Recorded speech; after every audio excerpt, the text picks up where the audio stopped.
bagi kepada dia, insya-Allah dia tak akan jadi kelang kabut, resah gelisah dan sebagainya, dan insya-Allah dia akan memperolehi husnul khatimah. Ya, hidup dalam prasangka baik akan mengakhirkan hidupnya dalam pengakhiran yang baik di sisi Allah Subhanahu wa taala. Hari ini kita masuk dalam bab sakaratul maut yang dialami oleh baginda Nabi sallallahu alaihi wasallam, ya. Nabi kita yang diangkat menjadi penghulu segala nabi itu hari ini diceritakan berdasarkan kepada hadis dalam Sahih Bukhari. Dalam kitab ni dia ambil satu hadis, sebenarnya banyaklah hadis cerita tentang semasa berlakunya kematian atau kewafatan Nabi sallallahu alaihi wasallam itu, tapi hari ini dia ambil satu pun cukup dah, memadai dah.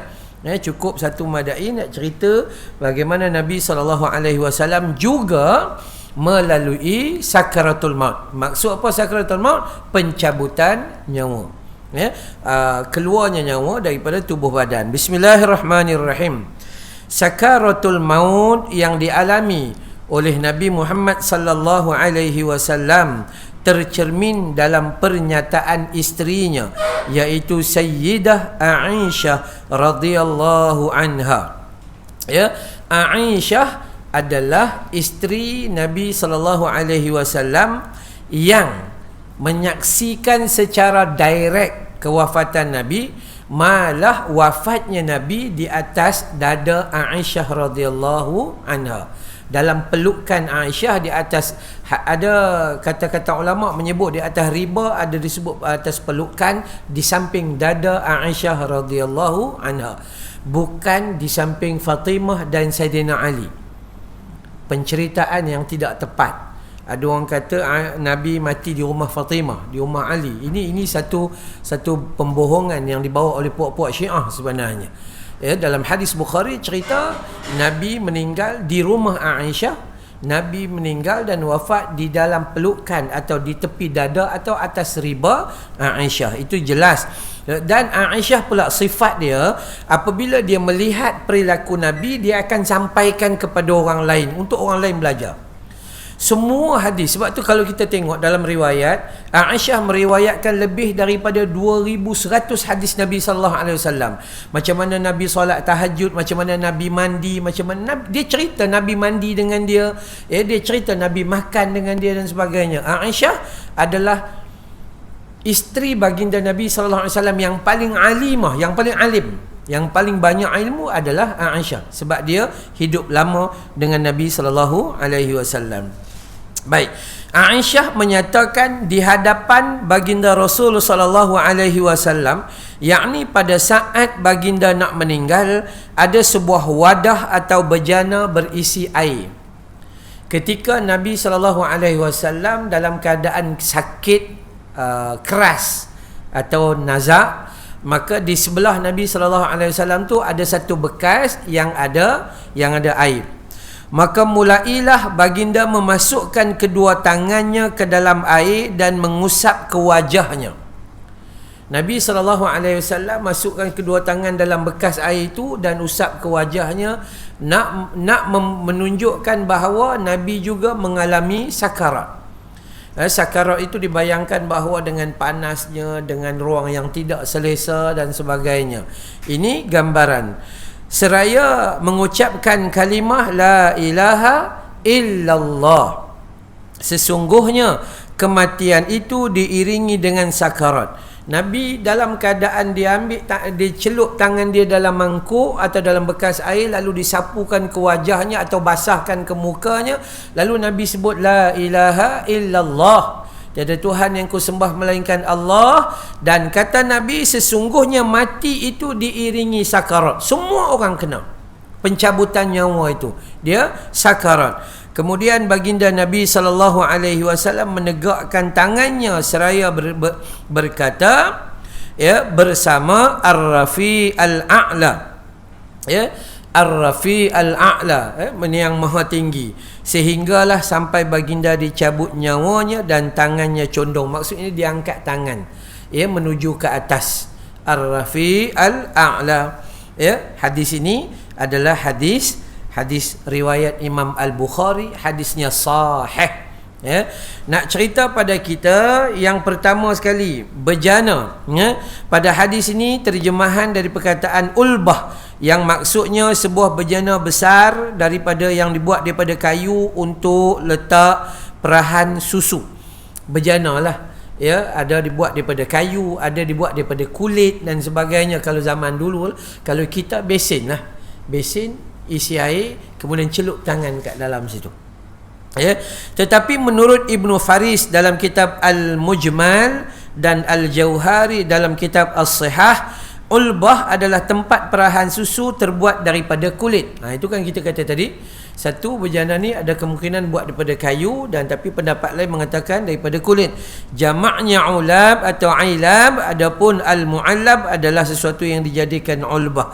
Ya, dan ada pula yang mengatakan ulbah itu bejana yang bahagian bawahnya daripada kulit dan bahagian atasnya adalah kayu seperti bingkai ayakan yang melingkari kulit. Kita buat bingkai kan kayu keluar, lepas tu kat bawah tu baru ada jaring. Kalau kita tapis, buat tapisan itu, dia lebih kurang macam tu.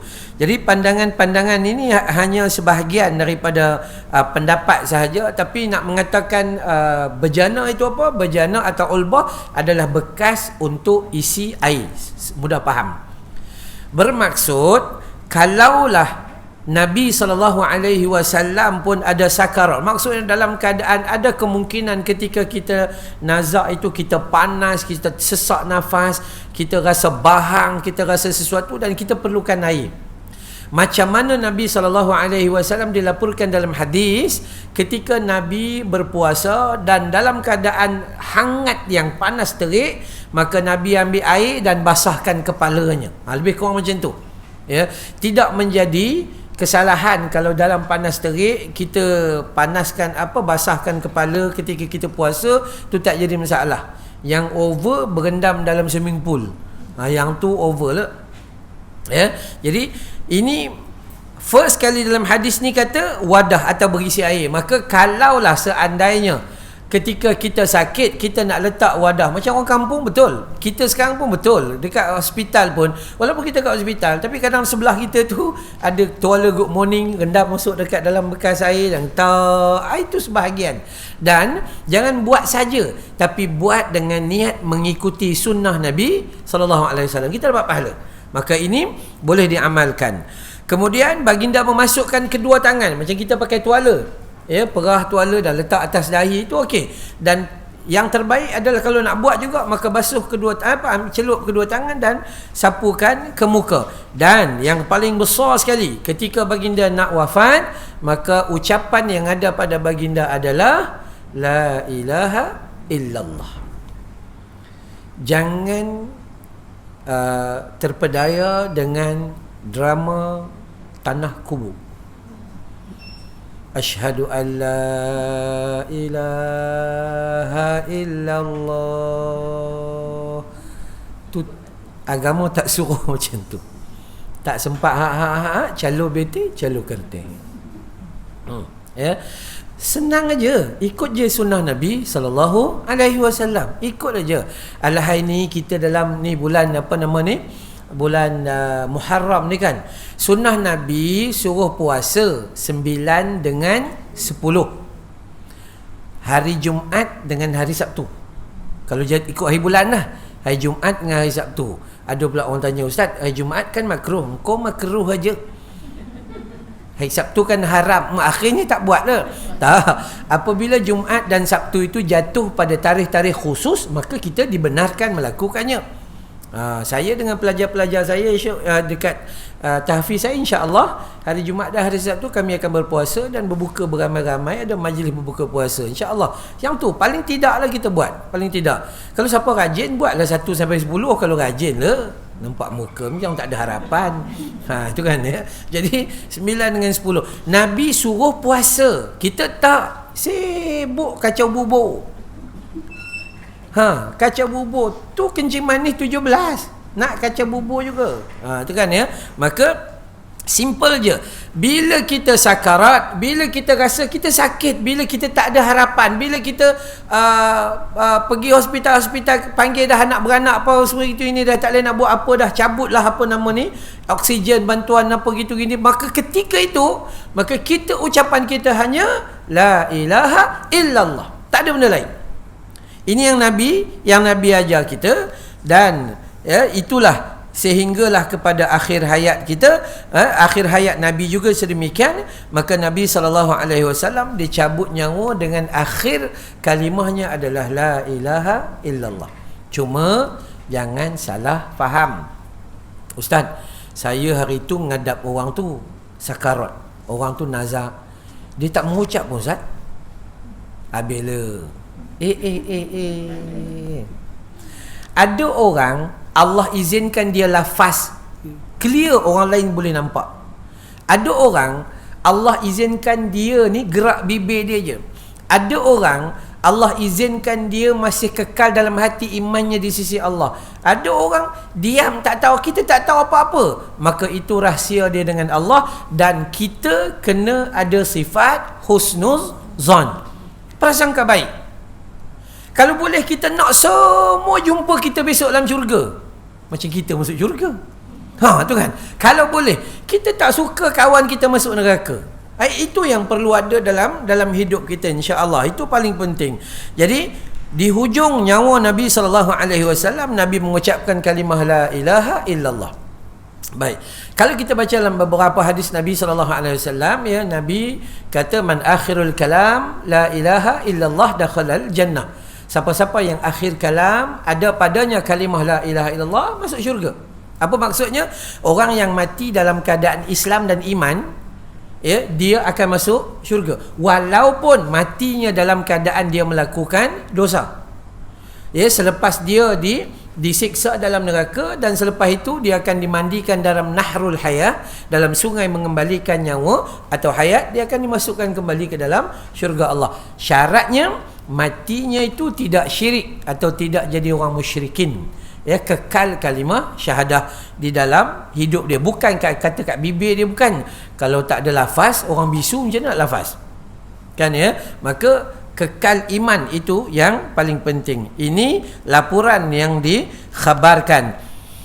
Tolong jangan percaya kepada ceramah-ceramah yang mengatakan ketika Nabi SAW nak wafat, maka datanglah malaikat itu, malaikat ini, malaikat itu, malaikat ini di ujung kepala, di ujung kaki, gitu gini.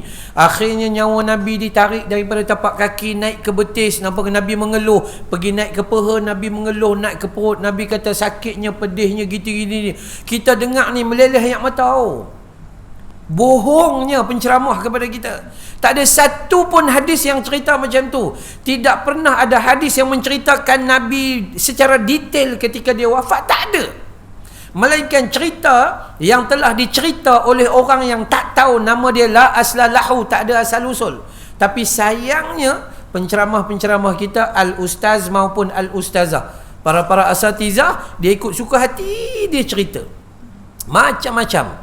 Kononnya ada seorang lelaki ketika Nabi memberi peringatan terakhir di masjid, kemudian dia tuntut dengan Nabi sebab Nabi pernah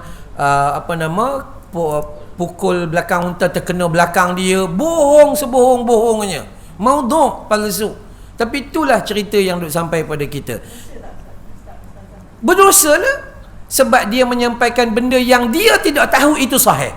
Baiklah, kalau katalah Ustaz, saya tak tahu itu palsu, tapi awak pun tak tahu benda itu sahih. So, okey, baik.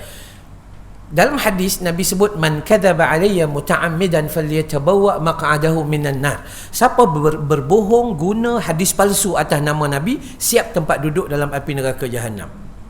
Siapa tahu itu hadis palsu, dia bagi tahu waktu dia di dunia, tempat duduk dalam neraka dah tahu dah. Dah ada dah.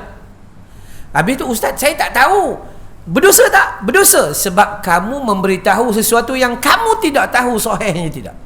Berdosa juga. Tu ya. Jadi saya lebih suka kita bercerita tentang, walaupun cerita kita tak adalah nampak box office, tak adalah dapat tayangan sampai lama, tak ada. Tapi kita cerita benda yang benar berlaku. Tak mau cerita orang seronok dengar lah, meleleh air mata semua orang. Bukan main. Tak, itu bukan cerita kita. Kita nak cerita sandaran hadis. Kita tak mau cerita itulah inilah sesuatu benda yang kita, terutama orang Melayu lah, termasuklah Jawa dengan Banjar pun. Cerita kita suka jadi pengelipur lara. Kita suka tambah cerita tu, daripada 10 sen tambah lagi 90 sen, jadi RM1. Banyak penambahannya tu. Banyak penambahan. Akhirnya kita jatuh dosa kerana berdusta atas agama, berdusta atas nama Nabi SAW. Jadi cerita tentang Nabi wafat ni saja. Hak ni.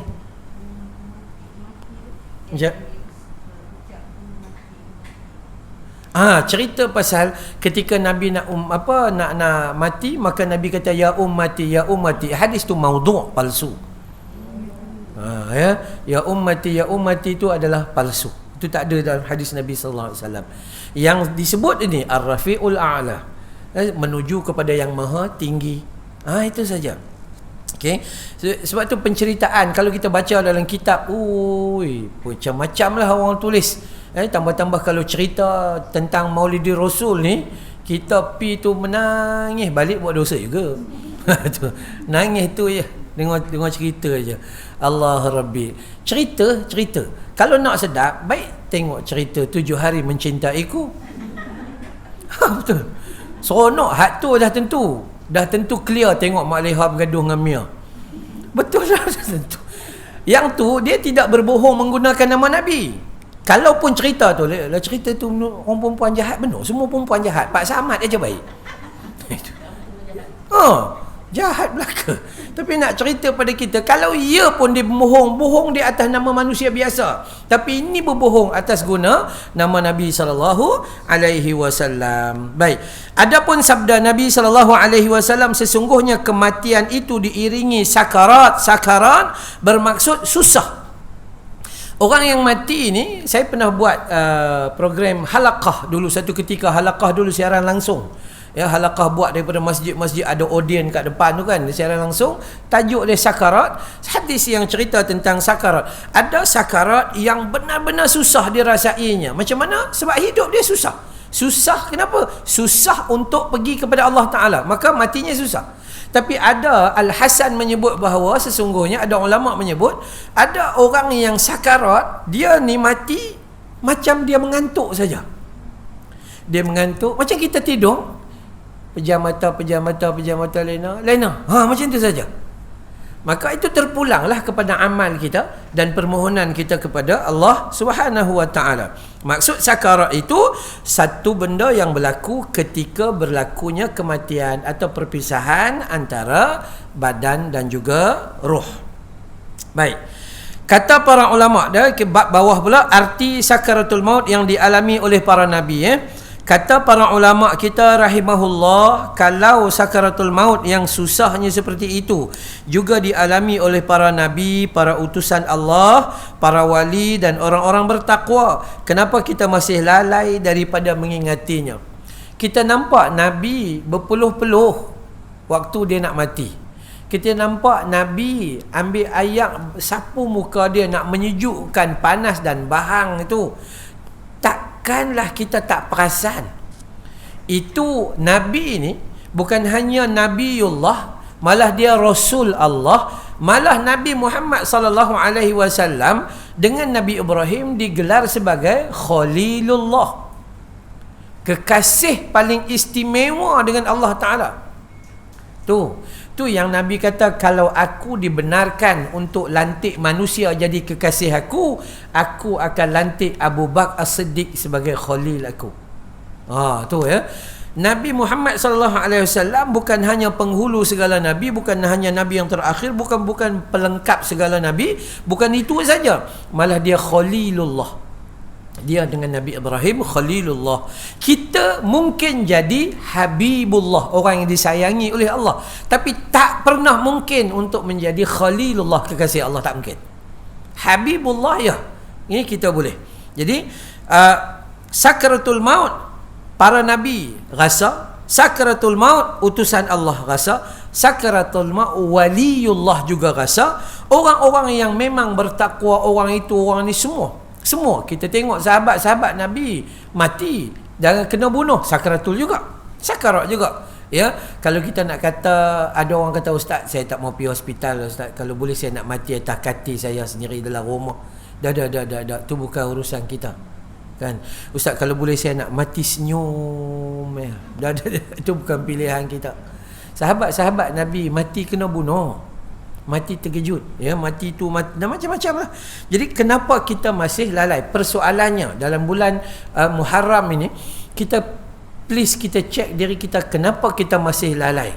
Kan kita sebut dalam program online kita tu bahawa hari ni COVID-19 ni ya menjangkiti jutaan manusia dan telah mematikan ratusan ribu manusia dan telah merugikan trilion harta manusia.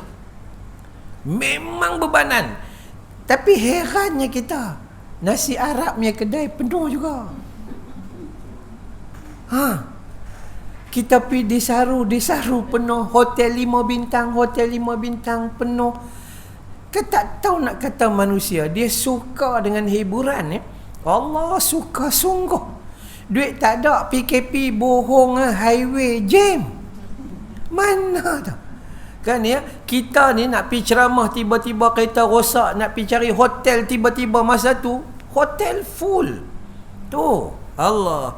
Tu apa nama? Lexus Hotel di Podison yang ada di dalam tu swimming pool, personal swimming pool, private pool tu kan full. So semua orang Melayu belaka. Kan ya. Katanya PKP tak cukup makan, mana ada. Saya berat naik 2 kilo. PKP punya pasal saja. Maka jomlah kita sayang pada diri kita, beri peringatan ya, supaya kita tidak lalai. Kan kita selalu sebut kelalaian adalah jenayah yang paling besar dalam hidup kita. Jenayah yang paling besar. Hari ni kita tak solat. Kalaulah kita tinggal solat, kenapa? Lalai. Hari ni tak baca Quran, lalai. Hari ni tak jaga mak bapak, lalai. Hari ni tak mau taubat, lalai. Akhirnya mati kita dalam keadaan lalai. Sebab tu Allah Taala kata lafi khusrin. Orang yang lalai ni rugi, serugi-ruginya. Sepanjang umur Allah bagi kat dia 80 tahun, 90 tahun.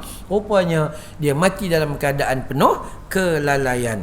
Jadi kalaulah sakaratul maut itu menimpa para nabi, para utusan Allah, pada Rasul Allah, wali dan orang bertakwa, takkanlah kita nak jadi lalai juga. Dan kenapa kita masih juga tidak bersiap menghadapinya? Lalai maksudnya lupa untuk ingat pada mati.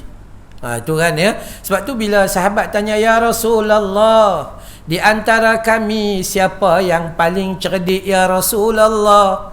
Rasul sallallahu alaihi wasallam kata, orang yang paling cerdik antara kamu adalah yang pertama ingat pada mati, yang kedua buat persiapan untuk menghadapi mati. Dua benda. Ingat pada mati, lantas dia akan bertaubat. Astaghfirullah. Kemudian bersiap sedia untuk mati, maka kemudian dia pun beribadah. Tu. Kalau puan-puan rujuk dalam Al-Quran, untuk berubah ini kita lihat dalam surah Ali Imran, surah yang ketiga, ayat 133. Ini orang yang ingat pada mati. Orang yang ingat pada mati, Allah Ta'ala sebut wasari'u, bersegeralah, jangan tangguh-tangguh, ila maghfiratim mir rabbikum, kepada keampunan dari Tuhanmu. Satu, wa jannatin arduhas samawati wal ard, dan usaha mendapatkan syurga yang seluas langit dan bumi. 3 pesanan. Pertama sekali, jangan tangguh, nantilah belum pencen. Itu tak boleh.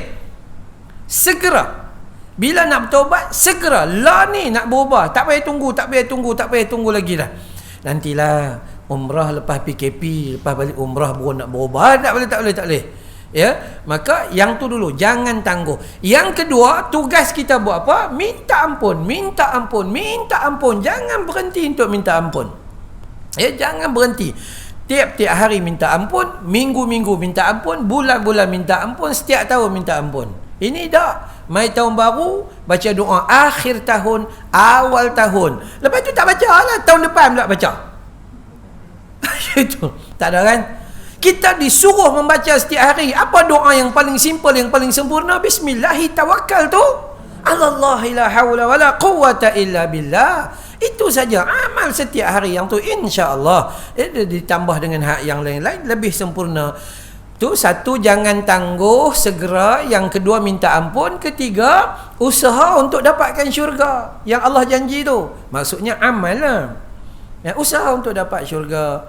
Semalam tak solat contohlah semalam tak sempat solat duha, mesyuarat wanita. Contoh, makan je lebih mesyuarat sikit ya. Kan ya? Tak sempat. Hari ni pulun dah. Biasa Nabi buat 8. Kita semalam tak dapat, hari ni buat 4 pun jadilah. Ganti yang semalam punya 2. Siapa boleh buat 8? Alhamdulillah. Okay. Jangan teruk sangat buat 28. Tu pun satu juga. Dia melampau ya. Orang perempuan pakai bedak nampak elok tapi kalau pakai bedak sampai suku botol tu opera jadinya. Kan ya. Takut laki tengok. Okay. Jadi nak bagi tahu bahawa buat bagi ikut sunnah, jangan melampaui batas. Iaitu kita, satunya kita jangan lalai, yang kedua kita kena bersiap. Yang ni yang disebut oleh baginda Nabi sallallahu alaihi wasallam. Jom kita cek kita lalai ke tidak tentang kematian.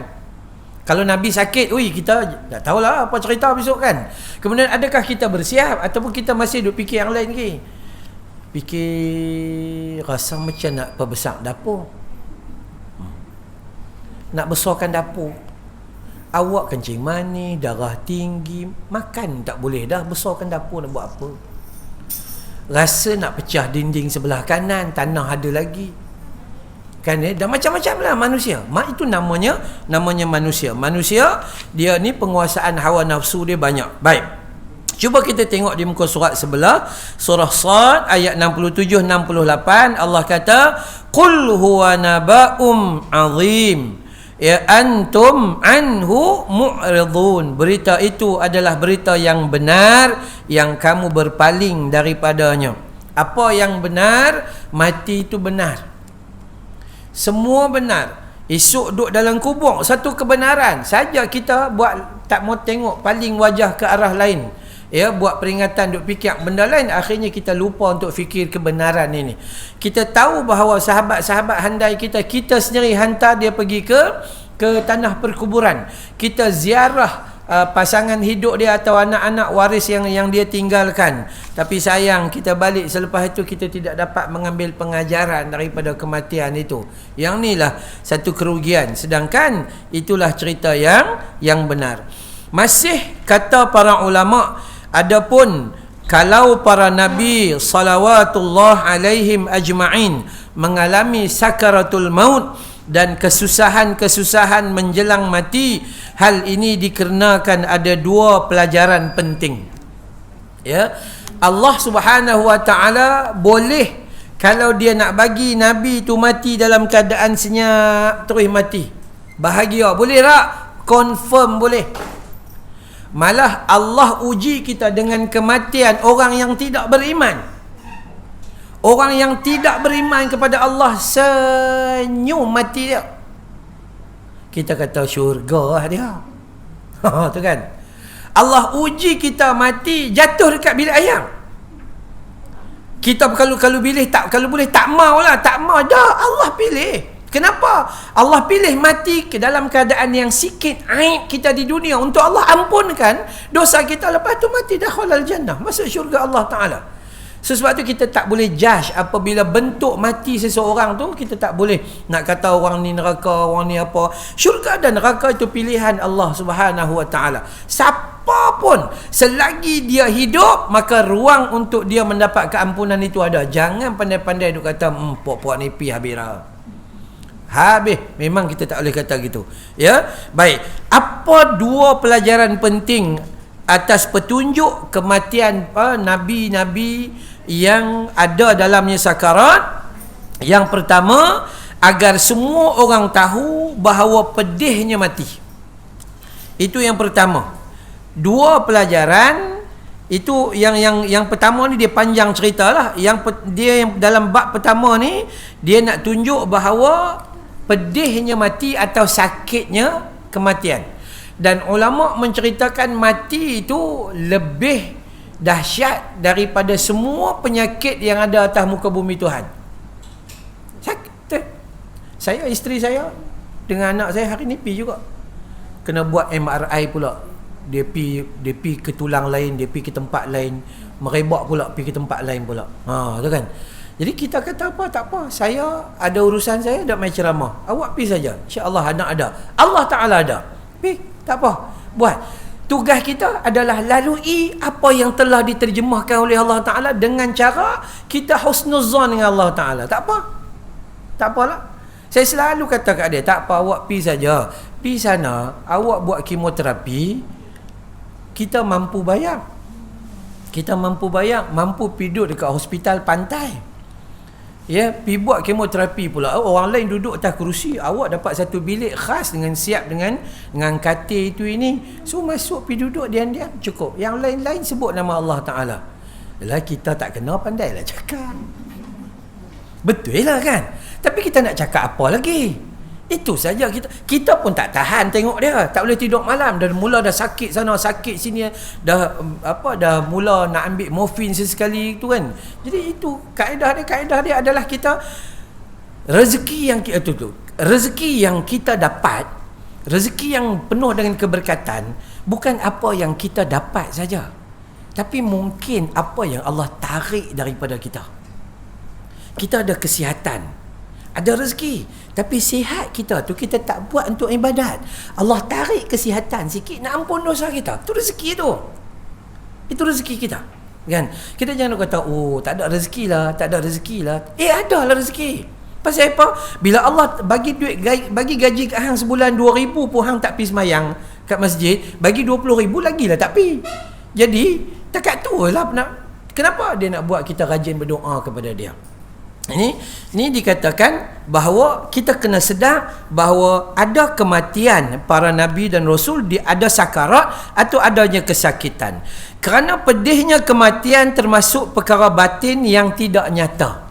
Dan kesakitan itu kita tak boleh gambar. Yang macam cerita palsu yang kata, oh bila dada Nabi berombak-berombak, lalu Nabi kata, ya Allah pedihnya sakarat, lalu aku nak tanggung separuh daripada umat. Ini satu pembohongan besar dalam agama.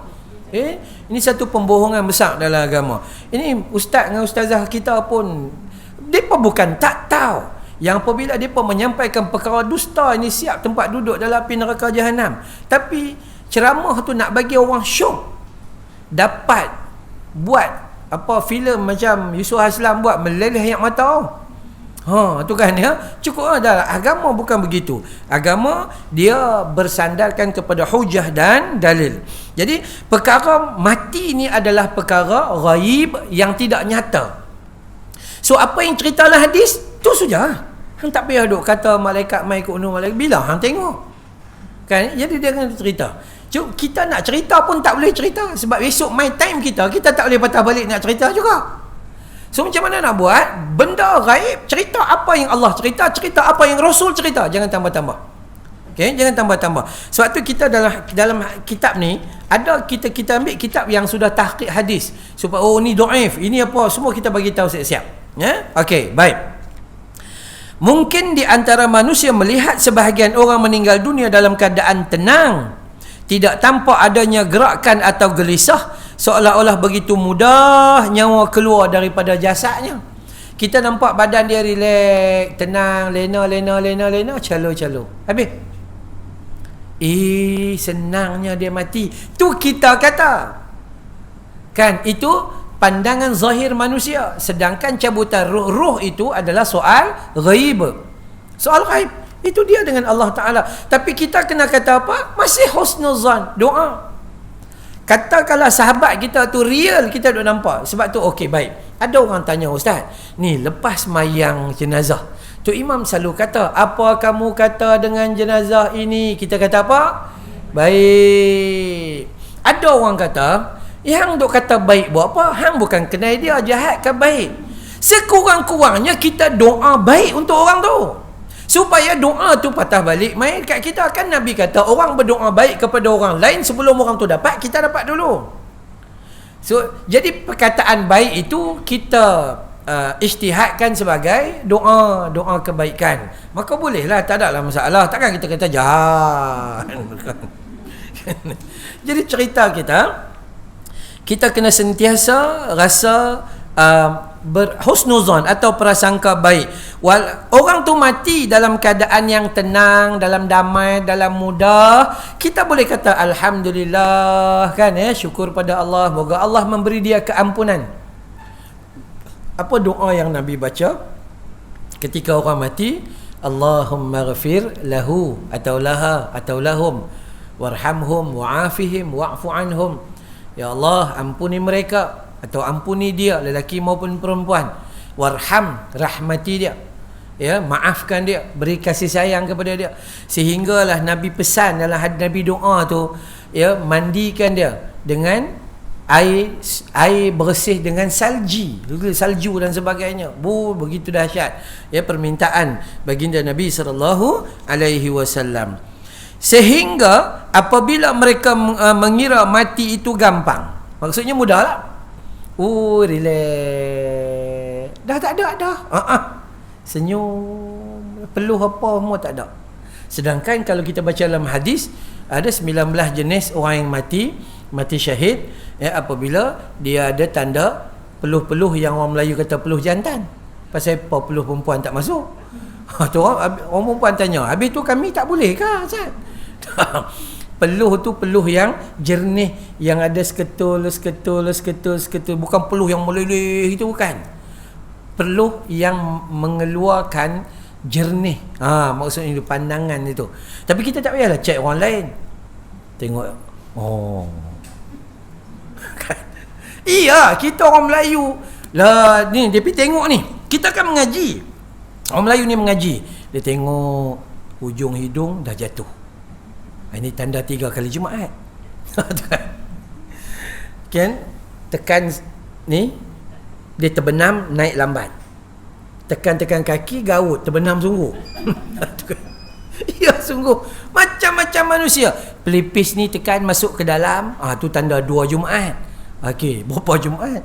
Dia tak perasan, tak sempat Jumaat. Tu. Ni perangai kita. Hang tak payah tengok orang lain. Cuma kalau ada tanda pada ahli keluarga hang buat apa? Hang buat ikut sunnah lah. Talqinkan dia dengan kalimah la ilaha illallah, doakan dia penuh dengan kebaikan. Ini duk tengok dia ni, habis. Kan ni? Ini benda-benda yang sepatutnya kita betulkan. Mereka tidak menyedari bagaimana keadaan sebenar yang dialami oleh si mayit. Walaupun dia nampak tenang, tapi mati dia kita tak tahu. Sebab ketika kita mati, kalau kita baca hadis Imam Ahmad, ya, cerita bahawa orang yang mati ni yang datang kepada dia gangguan ni macam-macam gangguan. Gangguan paling besar adalah dosa dia sendiri. Dosa dia tu datang dalam bentuk macam seumpama iblis, setan dan sebagainya. Dia ganggu pada akhir hayat sehingga dia meninggal dalam keadaan tidak beriman kepada Allah Ta'ala, atau mati dalam keadaan imannya rosak. Pada hakikatnya elok. Tambah orang perempuan, hadis lagi besar, hadis Bukhari. Apa kata Nabi? Bila sahabat kata, ya Rasulullah, kami nak tanya, kami ada teman fulanah perempuan. Orang lelaki tanya, kami ada kawan fulanah perempuan, solatnya banyak, puasanya banyak, zikirnya banyak, sedekahnya banyak. Di mana dia ya Rasulullah? Hiya finnar, dalam neraka. Pasal apa? Rupanya dia menyakiti jiran dengan lidah dia. Dia suka mengata kat jiran dia, suka maki hamun jiran dia. So amalan dia menjadi sia-sia. Kita duk nampak macam, dia tu pergi mengaji lah tak habis. Kuliah subuh pagi tadi ada, pergi belajar Quran USG 9, kuliah duha USG 2, sagi kuliah zuhur lagi kat pejabat dengan NGO. Pukul 3 ada lagi kuliah muslimat. Kuliah maghrib orang lelaki pi, dia pun pi. Orang lelaki habis sembahyang isyak, pakat-pakat balik, dia marhaban pula tu.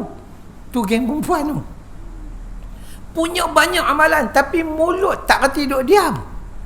Akhirnya tu dikatakan situ an-nisa, perempuan. Kenapa tak bagi tahu lelaki? Sebab lelaki sifat dia tak berapa macam tu. Dia tak berapa ambil peduli. Seorang perempuan ni dia terlebih ambil peduli. Baju orang dia tengok, tudung orang dia tengok, handbag orang dia tengok, semua dia tengok. Jadi orang perempuan kena betulkan, tak mau masuk dalam bab-bab yang banyak amal tapi masuk neraka. Ya. So yang tu kita kena belajarlah. Maka dengan diperlihatkan betapa sakit rasa maut itu, para nabi yang terkenal dengan jujur lebih kurang dalam menyampaikan berita. Kalaulah para nabi nampak seperti maut yang sakit, maka para nabi adalah manusia yang jujur, yang menzahirkan benda tu kepada kita. So kita dapatlah belajar, kalau nabi sendiri mati dalam keadaan begitu sakit, apatah lagi kita. Sekalipun mereka adalah orang yang mulia di sisi Allah, dan sekalipun mati itu tampaknya ringan pada sebahagian orang, namun diharapkan manusia akan berkesimpulan bahawa maut yang dialami dan dirasai orang mati itu hakikatnya benar-benar sakit. Supaya kita tahu bahawa mati itu sakit, maka kita bersedia. Macam mana sakit dia, yang tu kita tak payah duk cerita. Ada 1000 paluan pedang kah, ada masuk itu, ada dicocok dengan itu, cocok ini, itu tak payah duk cerita. Itu andaian saja, siapa pun tak tahu, melainkan Nabi tunjuk bahawa dia pun berpeluh, dia pun gelisah, dia pun basuh muka, menunjukkan bahawa ada sakit di dalam sakarat. Sebab hal itu dinyatakan dalam berita para nabi yang jujur, kecuali kematian yang dialami seorang pahlawan yang syahid, yang mati dibunuh oleh orang kafir, sebagaimana yang akan diterang nanti. Ya, para sahabat Nabi ramai yang meninggal ketika perang, yang meninggal dibunuh.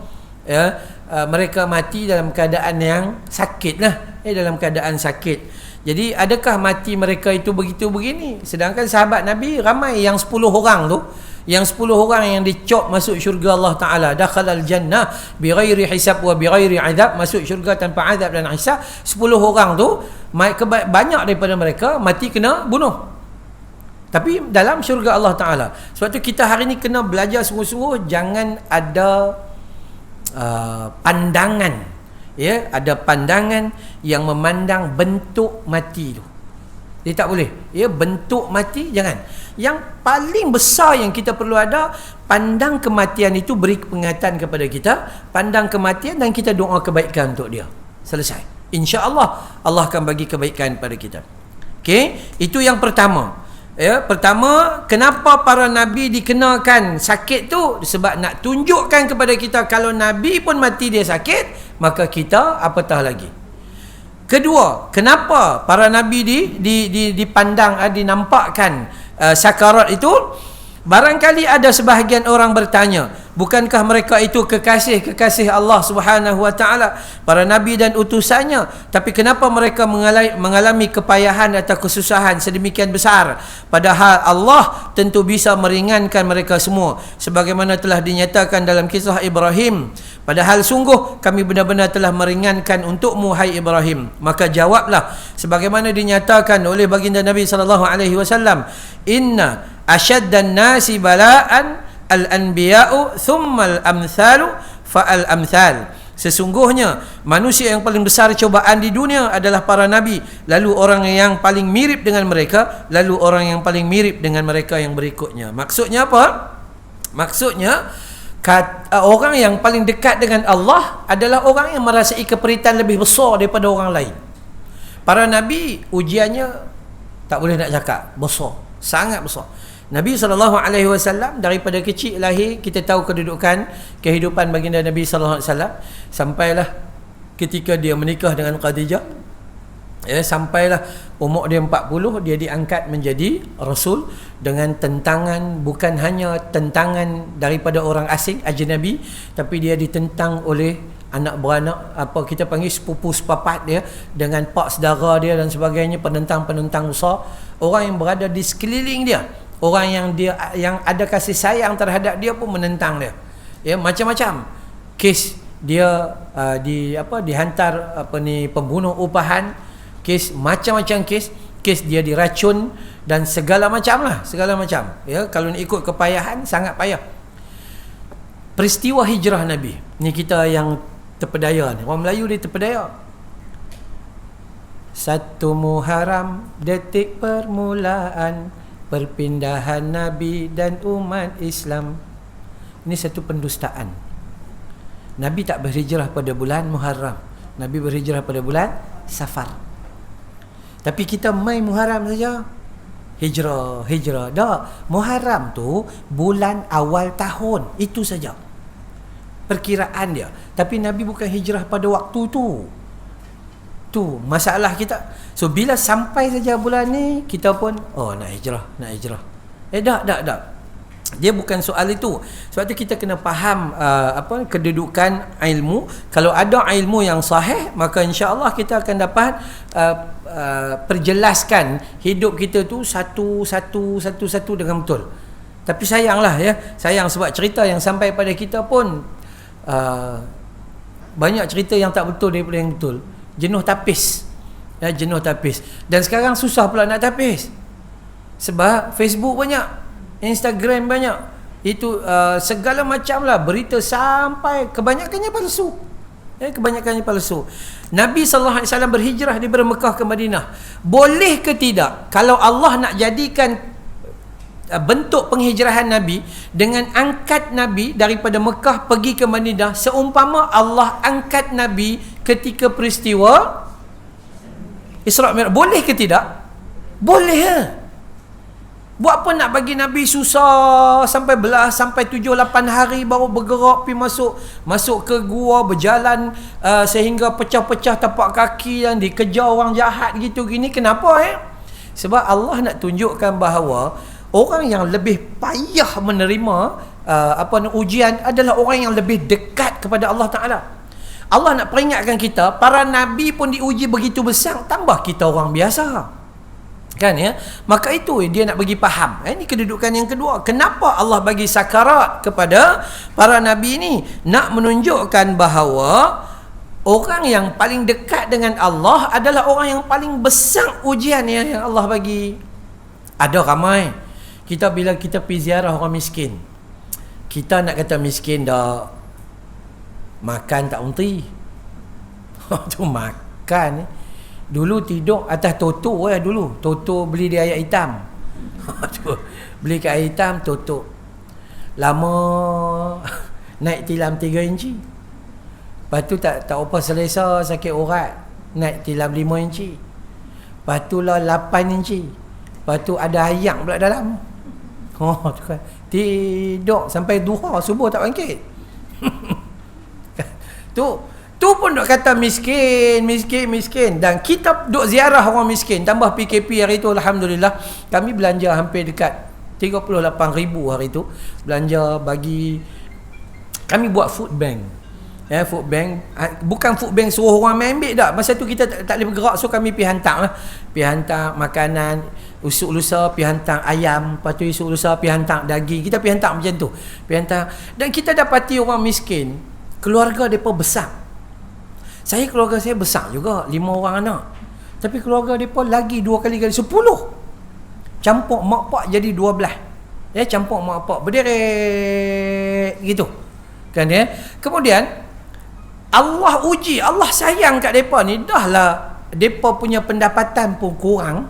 Tak boleh meniaga di pasar malam. Meniaga di pasar malam pun kecil-kecil saja.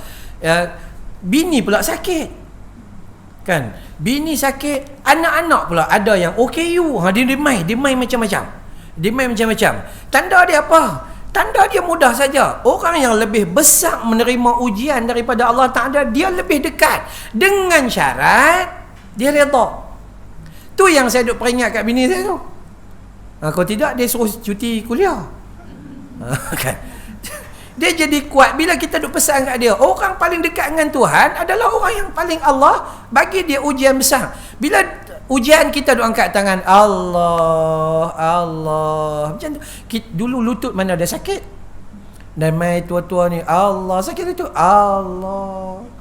Kan? Dulu laki bini bau minyak wangi, lah dua-dua bau minyak angin. Sungguh. Nah, kita nak kena. Dulu saya kata ke arwah opah saya, "Pah, jalan apa ni? Satu bekas ubat. Satu bekas kan. Tu.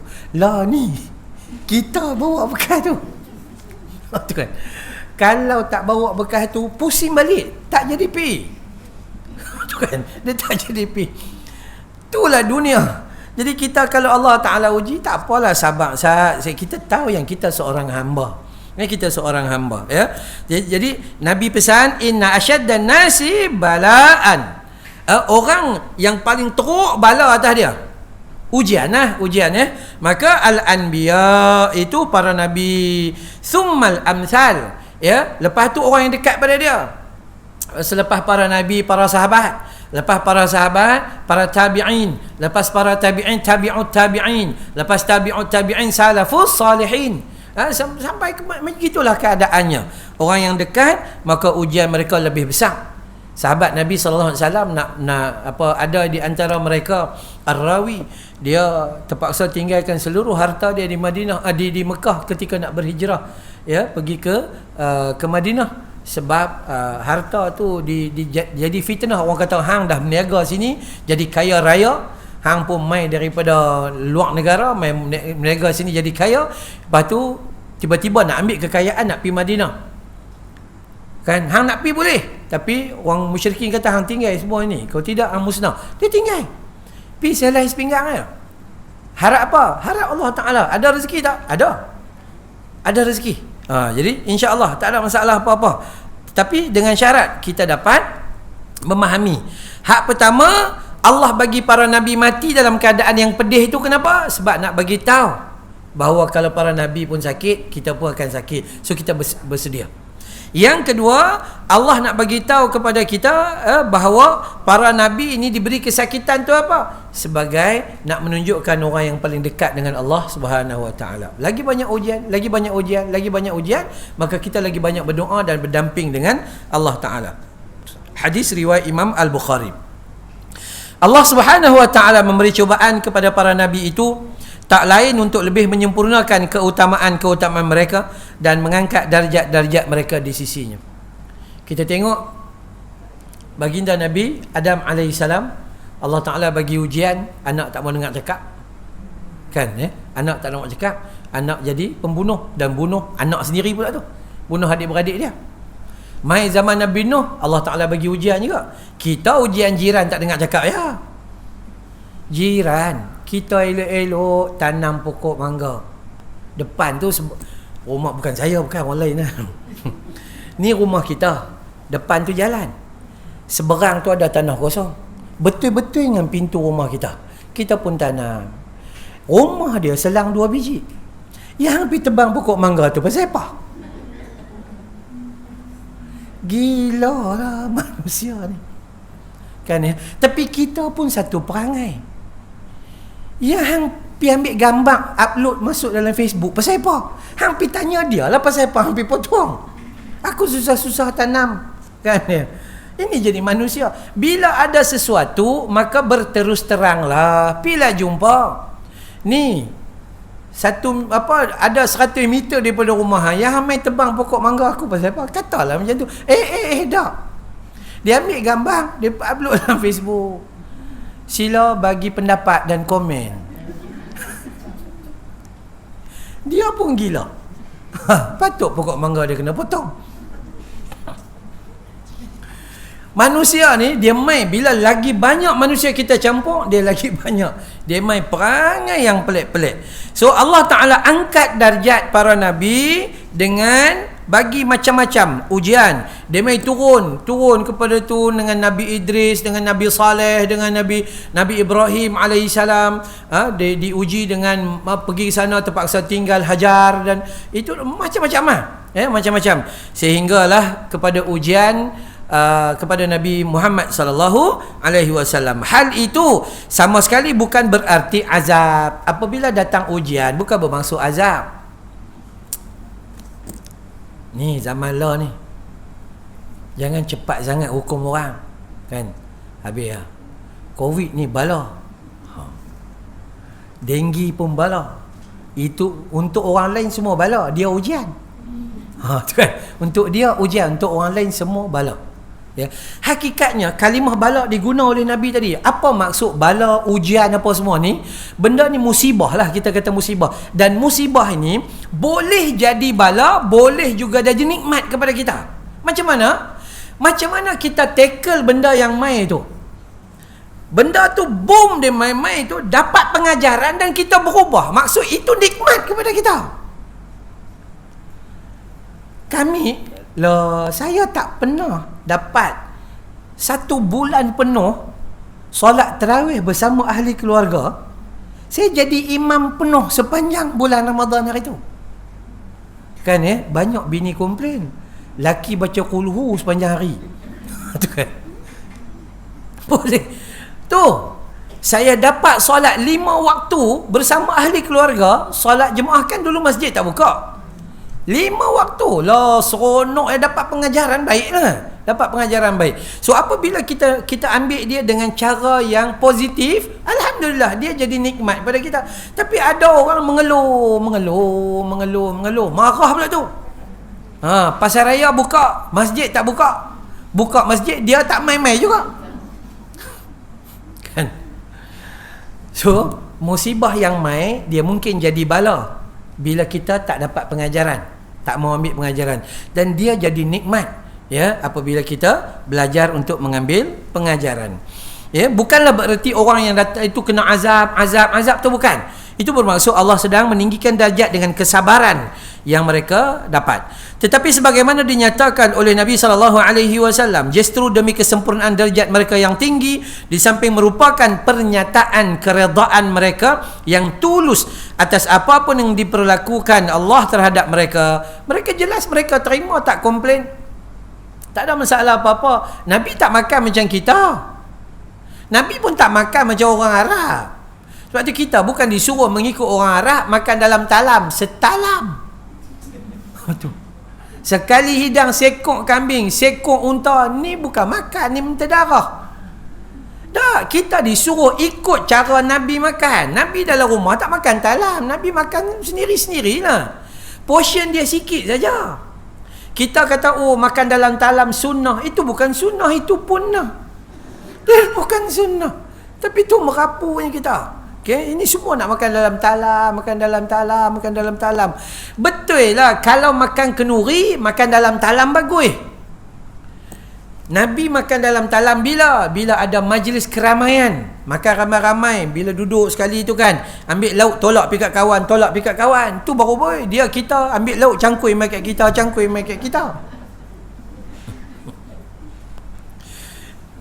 Kenuri kahwin dulu. Pergi tengok kenuri kahwin dulu kan elok. Kan, kita duduk 4 orang keliling, 3 orang keliling kan. Pakat kita nak ambil pun takut. Malu, lepas tu portion dia pun sikit-sikit ya kan. Nak tambah malu. Jadi kita tak apalah makan, ambil kuah sikit-sikit rasa sudahlah. Tapi lah ni kita ikut orang putih. Buffet. Daripada ujung sana, tu dia punya nalar ke. Mata pula duduk tengok ni. Ambil. 3 suku daripada dia duduk dalam tong sampah sat lagi. Sayang sungguh-sungguh. Saya kawan ramai dengan orang caterer ni kan, catering depa kata ustaz tak tahu nak kata lah ustaz, tapi kami buatlah juga, depa minta. Kami buat juga, hampa untunglah dapat payment. Tapi sat lagi dia buang, Allahu akbar, sangat-sangat takut. Kita kena mengaji untuk dapat kebaikan insya-Allah. Yang tu penting ya. Jadi tegasnya dengan mengakhiri hidup mereka dengan kesusahan seperti itu, meskipun bisa saja Allah meringankan mereka. Senanglah kalau Allah Ta'ala nak bagi kat Nabi banglo 15 tingkat. Boleh, tak ada masalah. Allah Ta'ala bagi Nabi susah, tapi Allah Ta'ala biar Fir'aun jadi kaya. Kan? Allah Ta'ala bagi Nabi Musa jadi susah. Kena hanyut pula tu dalam bekas atas dekat sungai, dan semua jadi susah. Tapi orang kaya ni, Firaun, Haman, Qarun, yang sampai sekarang kita panggil harta karun. Tu harta tu Qarun yang punya, kau pergi cari buat apa? Kan ya. Jadi ini peliknya manusia. Maka sebab tu Allah Ta'ala bisa meringankan mereka. Allah Ta'ala mampu. Innama amruhu idza arada syai'an ay yaqula lahu kun fayakun. Allah Ta'ala bila nak bagi jadi sesuatu, kun fayakun. Yaqulu kun fayakun. Jadi ya. Tak ada masalah. Tapi Allah Ta'ala angkat darjat dengan bagi mereka itu ujian. Dan dia hendak mengangkat kedudukan mereka dan memperbesar pahala mereka sebelum mati. Payahnya hidup mereka nak jaga itu. Kita Allah Ta'ala uji itu, uji ni. Tak apalah, sabar Sat. Ada seorang makcik umur 82 tahun. Allah Ta'ala bagi dia kesihatan. Rupa-rupa yang bagi kesihatan siapa? Dia ada 2 anak OKU. 82 tahun. Sihat, kencing manis tak ada, darah tinggi tak ada, kemah. Sebab dia sibuk jaga anak dia tu daripada kecil sampai anak dia tua. Dia pun bangka. Tua suruh-suruh dah. Tua dah. Adik-beradik tak mahu, adik-beradik pergi sana, adik-beradik pergi sini, semua kata susah lah, itulah, ini apa semua. Kita kata tak apalah makcik, kalau tak sihat kita bawa budak ni hantar pergi dekat tempat supaya dia boleh belajar berdikari ke apa itu. Tak mau ya. Jadi Allah Ta'ala panjangkan sehinggalah Allah Ta'ala ni maha mengetahui doa dia. Dia ni kalau boleh dia kata dia tak mau mati dulu sebelum anak dia mati, sebab tak tahu siapa nak jaga. Allah Ta'ala ambil seorang tak lama lepas tu Allah ambil dia. Macam itulah keadaan dia. Kisah hadut berada di keliling kita ni, kalau kita belajar ya, kita akan dapat pengajaran yang sangat-sangat sempurna ya. Habis waktu dah. Loh. Kan? Start 9.30 kan? Belum lagi. Tu. Sampai 11 kan? Okey, baik. Jadi ada masalah lagi. Kita tengok di sini begitulah seperti halnya Nabi Ibrahim diuji dengan api, Nabi Musa diuji dengan ancaman menakutkan dan liku-liku perjalanan. Kita tengok cerita Nabi Isa alaihissalam dengan sahabat dia Al-Hawariyun yang 12 orang tu ya, diuji macam-macam. Orang yang meneguhkan kalimah la ilaha illallah ni memang diuji. Kita tengok dalam surah Al-Kahfi, 7 orang pemuda bersama seekor anjing yang bernama Qitmir. 7 orang pemuda yang teguh memperteguhkan kalimah tauhid, kalimah la ilaha illallah pun diuji. Maka begitulah ya, Nabi Ibrahim diuji dengan api, maka Nabi Musa diuji dengan ancaman menakutkan dan liku perjalanan, Nabi Isa diuji dengan pengembaraan di padang pasir, padang-padang belantara, dan Nabi kita SAW diuji dengan kefakiran di dunia dan peperangan melawan orang kafir. Ini memang jelas. Jadi kita tengok para nabiullah, para rasul Allah diuji, so kita tenang je lah. Ustaz, kami uji tak banyak sangat Ustaz, dapat laki pun macam tu. Ada orang mengadu, laki ke tak macam laki Ustaz weh. Ada kata, ada yang laki pula dapat bini pun tak lekat di rumah, mesyuarat. Bini punya perangai lah ni, dia tak pergi breakfast dengan laki dia.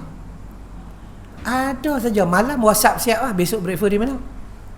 Ada kawan dia 2-3 orang, saat pergi sana, saat lagi petang lagi pergi sana. Dia ada macam-macam rencana. Saya selalu pesan pada orang perempuan, orang perempuan ni lebih tersembunyi, lebih mahal harga dia di sisi Allah Ta'ala. Apa maksud tersembunyi? Berdiam diri dalam rumah dia bersama ahli keluarga dia, dia lebih mahal. Ya, jenis saat duk ambil gambar, tengok orang perempuan ambil gambar orang perempuan, keluar Facebook orang perempuan. Facebook dia friend list ada 1,200 orang. Facebook laki dia 12 orang AJK Masjid. Betul Jadi kita saya pesan pasal apa? Sebab orang perempuan mudah masuk syurga.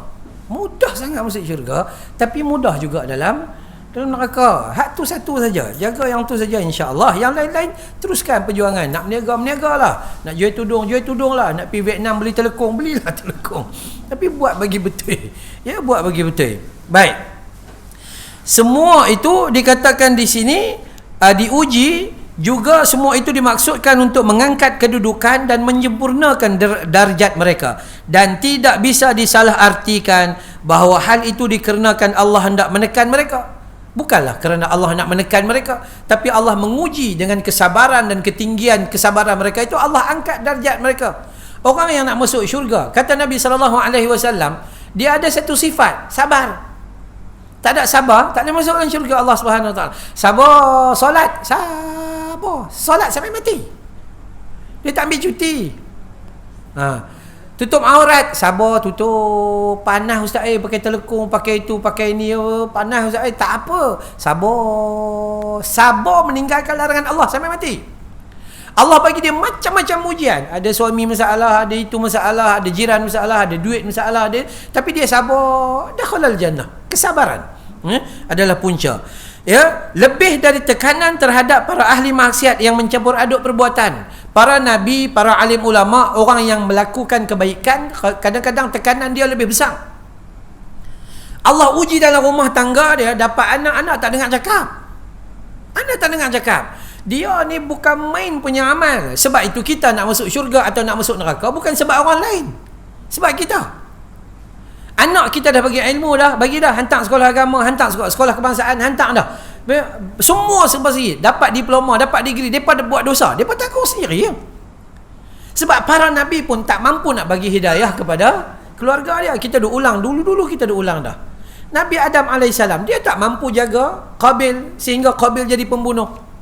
Nabi Nuh, dia tak mampu bagi hidayah kepada isteri dan anak lelakinya, mereka kafir. Nabi Yusuf tak mampu jaga 12 adik-beradik dia, malah dia kena campak dalam perigi buta. Nabi Lut tak mampu jaga isteri dia penyokong LGBT. Zaman itu kan, zaman tu Nabi Lut anak saudara kepada Nabi Ibrahim AS. Kan ya, dia tambah-tambah kita ni kan. Ustaz, saya ni tak tahu lah ustaz, menikah dapat laki ke. Dia sampai situ je, dia tak sambung dah ayat dia. Bunyi sedih, dapat laki ke. Saya kata kak tak payah sambung. Dah tahu dah. Kak sabar dah. Sabar lah ustaz. 38 tahun dah. Okey lah, tak apa, sabar sikit lagi lah. Dia pun tak lama lagi mati. Tak lama dah. Kalau dia tak pergi, kita pergi dulu. Habislah. Dunia ni kan sementara saja. So untuk tu bukan kerana Allah tekan kita, bukan kerana Allah marah kita, tapi Allah nak kita dekat dengan dia. Maka dulu mulut kita jarang ya Allah, ya Allah. Tiba-tiba ada masalah, ya Allah, ya Allah. Rabbi yassir wa la tu'assir, Rabbi tammin bil khair. Dah. Dulu tak ada Covid, mana ada orang hafal doa bala.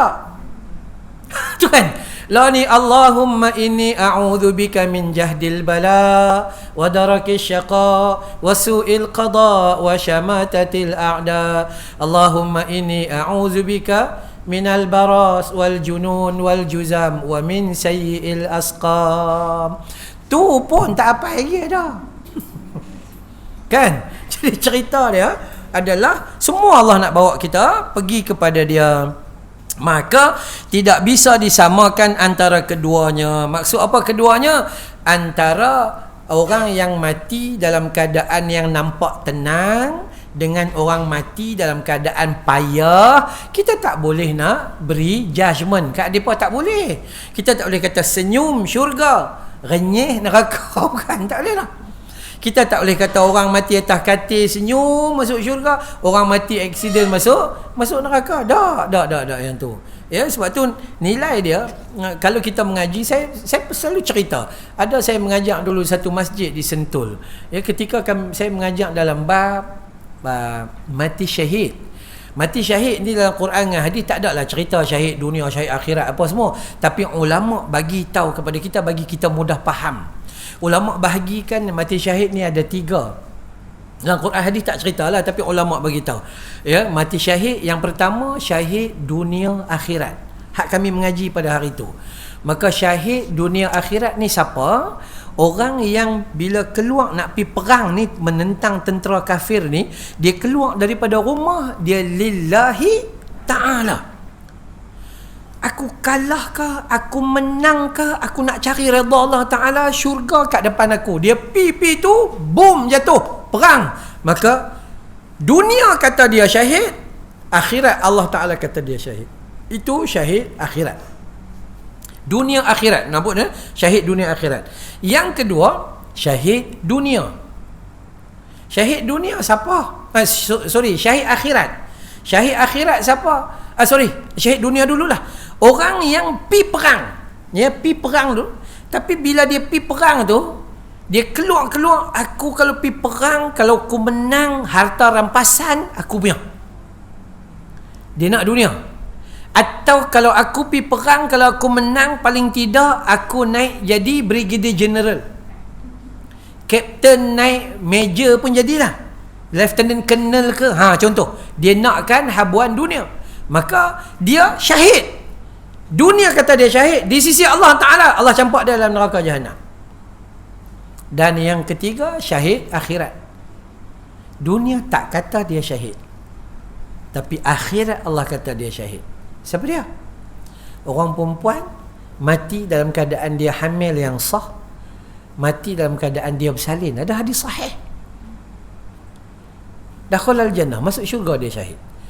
Lelaki dan perempuan yang sakit punca daripada perut, diarrhea ke, usus perut ke, apa saja yang punca daripada perut yang ada dalam tubuh badan organ kita ni lah. Orang lelaki dan perempuan yang mati lemas dalam sungai, laut, terbakar, kebakaran, landslide. Apa landslide? Tanah runtuh. Cakap orang putih pula.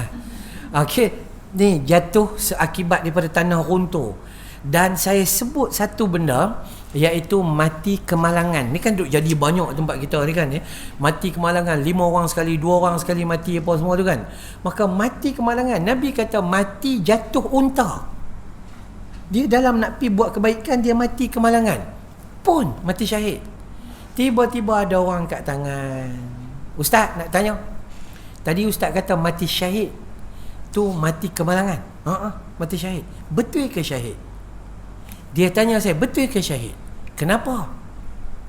Katakanlah dia tu kemalangan, sedang dia sebelum ni aurat tak tutup, semayang pun tak apa jaga apa semua, takkan dia syahid juga? Saya tanya dia balik, yang dengki sangat kat dia pasal apa? Nampak tak jahat dia manusia? Simple. Bila Nabi kata hang mati macam tu, Nabi kata syahid, kita kata apa?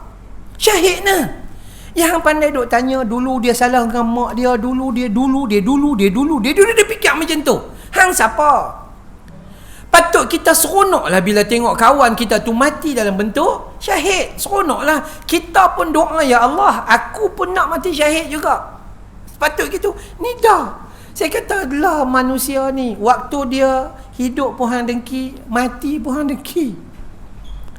Patut kita seronok lah. Kita sangat seronok. Tiba-tiba kawan kita beli kereta Mercedes C430 apa, 430i ke apa gitu gini. Tu dia punya nalar ke besar Mercedes tu. Kita seronok lah. Alhamdulillah, rezeki dia mudah, seronok tengok kawan bahagia. Tu baru syok. Ini kita tengok kawan, kita duk kata macam-macam, rasuah apa ni. Jahat. Manusia ni dia jahat. Jadi saya tak nak habiskan dalam bab ni, tapi sebab bab ni dah masuk tajuk baru, so kita buat kesimpulan lah. Kesimpulan kita hari ni nak bagi tahu bahawa yang pertama, Nabi rasa sakratul maut. Semua Nabi, semua Rasul rasa sakratul maut. Siapa kita? Okey, itu yang pertama. Yang kedua, ditunjukkan kepada kita bahawa ketika nak mati, kita disuruh supaya menyebut kalimah tayyibah, la ilaha illallah. Jadikan zikrullah. Ya, kita waktu kita sakit dan sebagainya, kita jadi zikrullah. Tak tahu sebab mati ni mengejut. Lah ni tiba-tiba aja mati. Jadi kita kalimah tayyibah kita jaga. Baik. Seterusnya, yang ketiga, kenapa Allah Subhanahu Wa Taala bebankan para nabi dan rasul dengan ujian mati yang nampak seperti sakit? Kenapa? Nombor satu, nak mendidik kita. Nombor satu, nak mendidik kita. Kenapa Allah bagi beban kematian sakarat kepada para Nabi? Sebab nombor satu, nak mendidik kita supaya kita sedar kalau Nabi pun diuji sedemikian, apatah lagi kita orang biasa. Okey. Yang kedua, kenapa juga Allah Ta'ala bebankan dengan para Nabi?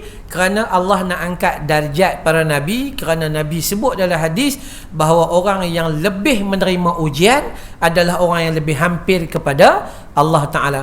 Kerana ada padanya kesabaran, ada padanya sifat redha dan sebagainya. Jadi lebih kurang macam tu pengajaran kita. Dan yang paling penting, kita mengaji ini, kita gunalah amal tu untuk kehidupan diri kita. Hari ini kita dapat pengajaran bahawa kita perlu bersiap. Dua pesanan yang Nabi pesan pada kita, iaitu yang pertama tadi, jangan lalai, ingat pada mati. Yang kedua, siap. Siap ni tak payahlah beli telekung, kain kapal, kain batik lepas. Tak payah tu. Siap dia ni adalah menyiapkan diri kita, kut-kut mati, adakah kita itu bersiap amal dan takwa kepada Allah Subhanahu wa taala, insya-Allah, ya. Ada soalan? Hari ini 25.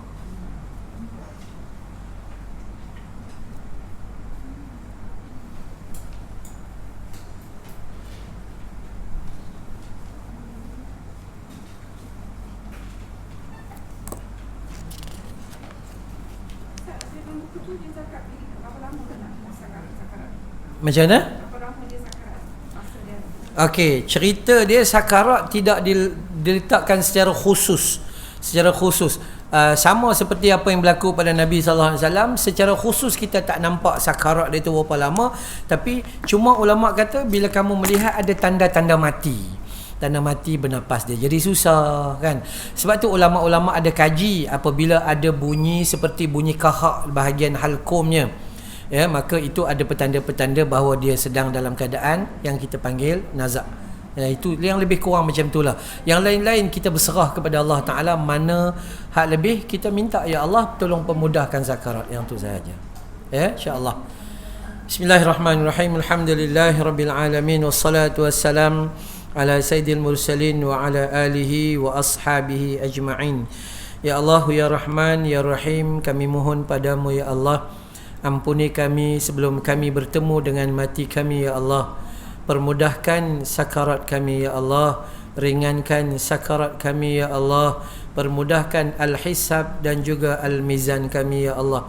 Berikan kami keberkatan dan rahmat-Mu ketika saat kami mati, ketika kami berhadapan dengan sakarat ya Allah.